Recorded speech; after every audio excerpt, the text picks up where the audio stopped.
को भी करनी है, कोई प्रश्न कुछ बात, दोनों ही झूठ है। अलग क्या करना, कोई वस्तु हो तो उसको अलग किया जाए ना। आप कभी कभी देखिए अपने में, गुरु नानक साहब की वाणी हमको गुरु ने बताई है। पहले पहले तो हमको गुरु मिला, गुरु ने हमको सबसे इंट्रोडक्शन कराया। जो तत्वदर्शी हैं, ब्रह्मज्ञानी गुरु हैं, उन सब से हमारे को मिलाप कराया। तो ये गुरु नानक साहब है, ये भगवान श्री कृष्ण की वाणी है, ये रामचंद्र जी का है, ये वशिष्ठ जी हैं। जितने भी ग्रंथ थे सबसे इंट्रोडक्शन हमारे गुरु ने हमको किया, क्योंकि हम इससे पहले ग्रंथों के बारे में कुछ नहीं जानते थे, न हम उनको पहचानते थे, तत्वदर्शी गुरुओं को नहीं जानते थे। तो दादा ने हम सबको एक ही बात बोली कि गुरु नानक साहब कहते हैं कि मन बेचे सतगुरु के पास, तिस सेवक के कार्य रास। एक ये बात, दूसरे अवर कार्य तेरे किथे नहीं काम, मिल साध संगत भज केवल नाम। इन दो बातों से दादा ने हम सबको वाकुफ कराया, गुरु नानक साहब की बातों से, कि हमारे जो कार्य हैं, जो भी हम दुनिया में कार्य करते हैं, वो हमारे कार्य हमारे को कहीं काम आने वाले नहीं है, कहीं भी नहीं आएंगे काम। और उन सबको किनारे करके हम साथ संगत में बैठकर भगवान का सिमरन करें। ऐसा कहा, अर्थ ये है कि नहीं है। अवर कार्य तेरे किथे नहीं काम, मिल साध संगत भज केवल नाम। और दूसरा बोला, मन बेचे सतगुरु के पास, मन बेचे सतगुरु के पास, तिस सेवक के कार्य रास। इसके कार्य रास होंगे, पूरे होंगे। ये दो बातें दादा बहुत अक्सर हम सबको सवेरे सत्संग में बताते थे। आप इनकी तरफ गौर करिए, ध्यान दीजिए। अवर कार्य तेरे किथे नहीं काम, हमेशा कहते थे। अब हम सभी कार्य करते हैं, आप सबको भी याद आता है, कर्म ही आपको कर्म बंधन है, और कर्म बंधन आपको विचलित करता है, मन को चला देता है, ऐसा विचलित करता है कि आप कहीं भी स्थिर नहीं हो पाते। काम है, काम है, काम है, शरीर को लेकर उसके पीछे पड़ते हैं। आज मुझे ये काम है, आज मुझे ये काम है। एक लड़की मुझसे बोलती है, मैं काम को छोड़ करके कभी बैठ नहीं सकती। मुझे ऐसा आश्चर्य होता है, मैं काम को छोड़ के कैसे बैठूं। काम कौन से मानती है, यही घरेलू काम। और गुरु नानक साहब ने सभी कर्मों को बुलाया, अवर कार्य तेरे किथे नहीं काम, मिल साध संगत भज केवल नाम। एक परमात्मा का नाम सिमरन जो हम साथ संगत के साथ करते हैं, वो हमारे को काम का है। बाकी तो सब कार्य जितने हैं काम के नहीं है, सीधा सीधा बोला है उन्होंने। और मन बेचे सतगुरु के पास, मन माना जो मेरे मन में होमय है, मैं उस मन के ख्यालों को, होमय को, मैं गुरु को बिक्री बना दूं। आज से गुरु ये तेरा, मेरा इसमें कुछ भी नहीं है। मैंने गुरु किया तो मैंने गुरु को दे दिया, गुरु जाने गुरु का काम। कल भी किसी बच्चे का फोन आया, तो मैंने उससे बोला मैं कार्य नौकरी ढूंढता हूँ। मैंने कहा दादा तुम्हारे साथ है, तुम ख्याल ही ना करो, जहाँ तुमको प्लेसमेंट होगी तुमको वहाँ बिठा देगा, चिंता न करो। कहना सच्ची बात है, मैं भी दादा को याद करता हूँ, जहाँ मुझे मिलनी होगी मिल जाएगी। ये मैं सोचूंगा नहीं, मुझे यहाँ मिले वहाँ मिले कहीं भी मिले, मैं अपना पुरुषार्थ जारी रखूँगा और मुझे दादा की तरफ से कहीं ना कहीं से मिल जाएगा। तो मैंने कहा देखो, बचपन से इसने ज्ञान सुना है, माँ के साथ आता था, देखो इसके अंदर ज्ञान आया है और ये उछल के इस बात पर ही खड़ा हो गया। मन बेचे, मन बिक्री बनाया। आज हम ही सब लोग आप ग्रस्त में बैठे हैं, पर सारे काम आपको आपके मन में हलचल मचाते हैं। देखिए अंदर आपके कामों का कितना अंदर में विचार आपको चलते हैं, ये नेक्स्ट ये करना, वो करना, वो करना। सारा वक्त दिल कहो, दिमाग कहो, विचार कहो, कर्म सारा विचारों में है।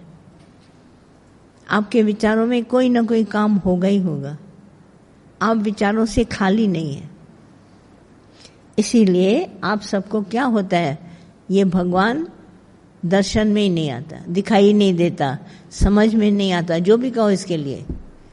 आपके विचारों में केवल जगत का कर्म है। आप कर्म से 1 मिनट खाली होके दिखाइए। आप जब सोते हैं तो भी आपको मालूम है मैं सो के उठूंगा, ये काम है। ज़्यादा देर नींद ना आ जाए, मैं घंटी बजा के सोऊं, मैं ऐसा करके सोऊं। आप कर्म से किसी समय विचारों में जो आपका कर्म है उससे कभी आप खाली हैं? विचारों के कर्म, मैं सामने के कर्म नहीं कह रही हूँ, जो आपके ख्यालों में कर्म है आप उससे कभी फारिग है, छूटे हुए हैं? सच सच बताओ, नहीं है ना? पर क्यों नहीं छूटे हुए हैं? क्योंकि हमने गुरु नहीं किया। अगर गुरु किया होता तो हम गुरु करने के बाद मन बेचे सतगुरु के पास। ये मन में ही विचार आते हैं ना, जहाँ आसक्ति है मैं मेरे की, वहीं विचार आते हैं। और उसी से हम लोग जो है मन में विचारों से, बेटे का ये काम है, बेटी का ये काम है, आज उसको फोन करना है, कर्म को हमेशा अंदर में देखते ही रहते हैं। कर्म से हम खाली नहीं होते। एक छोड़ता दूसरा, दूसरा छोड़ते तीसरा, काम खत्म नहीं होंगे। अफसोस हम नहीं होंगे। जिंदगी में कभी काम खत्म नहीं होते, क्योंकि विचार ही खत्म नहीं होते तो काम कैसे खत्म होंगे। दूसरा भगवान ने बोला, गीता भगवान ने, हम भाव अगर रखें भगवान का तो हमको वैराग आ सकता है। भावना से कि भाव भगवान का है तो हम अपने मन को राग द्वेष से हटा सकते हैं। ये है वैराग। ना उसमें अगर ये भगवान है तो न मेरी इससे अटैचमेंट है, न मैं इससे डिटैच हूँ, मुझे वैराग है।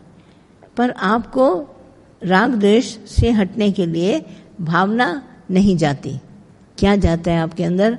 आप ठोकर से खाते हैं। जब आपको ठोकर भगवान देता है तब उस ठोकर से आपको वैराग आता है। देखा इसने, मैंने बच्चे को बहुत प्यार किया, मैंने ऐसा किया ऐसा किया, तो ये जो है हमारे को पूछता नहीं, ऐसा नहीं करता, आखिर मैं माँ हूँ, कहीं भी। पर ये जो विचार आते हैं वो आपको ठोकर से आते हैं, जबकि हम सबको वैराग भाव से आना चाहिए। क्योंकि भावपूर्ण भक्ति है तो वैराग है, न राग है किसी से, न द्वेष है, फिर सबसे समत योग है। बात आके वहीं पर रुक जाती है कि हम दिल से गुरु अगर कर लें तो मैं अपना मन गुरु को बेच दूं।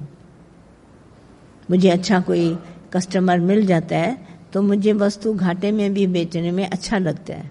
कोई दिन चलो खरीद दे रहा है तो भी ठीक है, पर ग्राहक अच्छा है, वो गुड है, इसको मैं दे देता हूँ। सब सत्संगी जितने भी ज्ञान सुनते हैं, सब ने किसी ने गुरु अगर किया होता तो मन बिक्री बन गए होते। ख्याल आपके पास नहीं आते। एक ही विचार गुरु करने पर सारे ख्याल खत्म हो जाए। मम चिंते क्या होए, कबीर ने गुरु किया, बोला मम चिंते क्या होए, मेरी चिंता हरि करे, मुझे न चिंता होए। आप में से कोई भी इस बात से खाली है कि मेरी चिंता करने वाला भगवान बैठा है, मुझे इसकी चिंता नहीं करनी, मैं इससे बिल्कुल ऊपर हूँ। कोई एक काम आपके विचारों में ना आए, कल क्या करेंगे, अभी क्या करेंगे, बाद में क्या करेंगे, एनी थॉट। हम विचार कह रहे हैं और हाथ पैर से इंद्रियों से काम को नहीं कर रहे। आपके विचारों को शुद्ध करके वहां से काम निकालना है। जब आप गुरु करेंगे तो आपके विचार शुद्ध होंगे। गुरु नहीं किया, आपको विचारों में काम है ही है, और इस काम से अंत समय तक छुटकारा नहीं आएगा। क्या गीता भगवान दृष्टांत सुनाते थे। 80-82 साल का, 90 साल का एक पुरुष जिसने सारी जिंदगी माला लेकर भक्ति करी, वो आखिर में उसके 4 बेटे थे। सबको बार बार बुला रहा था, फलाना हो फलाना हो फलाना। सब लोगों ने 4 बेटों को सामने रखा तो उसे क्या कहता है कि तुम लोग 4 जने दुकान पे नहीं गए हो, कमाएगा कौन? और फिर 4 के 4 यहीं खड़े हो तो सामने देखो गाय झाड़ू खा रही है, और इतने पैसे देकर उन्होंने डॉक्टर से सुई लगवाई कि ये कुछ मुख से बोले। देखो, विचारों में कर्म था, मुक्त नहीं हुआ। आपके ख्यालों में, थॉट्स में कर्म है। आप एक काम छोड़ते हैं, दूसरे ख्याल पर करते हैं। और भी लोग हमारे पास हैं जो सत्संगी रहते हैं, वो भी हमको 24 घंटा फलाने को ये चीज़ नहीं भेजी, फलाने को ये नहीं भेजा, उसको ये नहीं किया, उसको मैंने आज उसको बोला, मैंने कहा तुम क्यों मुझे याद दिलाते हो? जब मुझे भगवान याद दिलाएगा, वहाँ पहुँचना होगा, ये सामान पहुँच जाएगा। तुम रोज़ रोज़ मुझे दिलाते हो।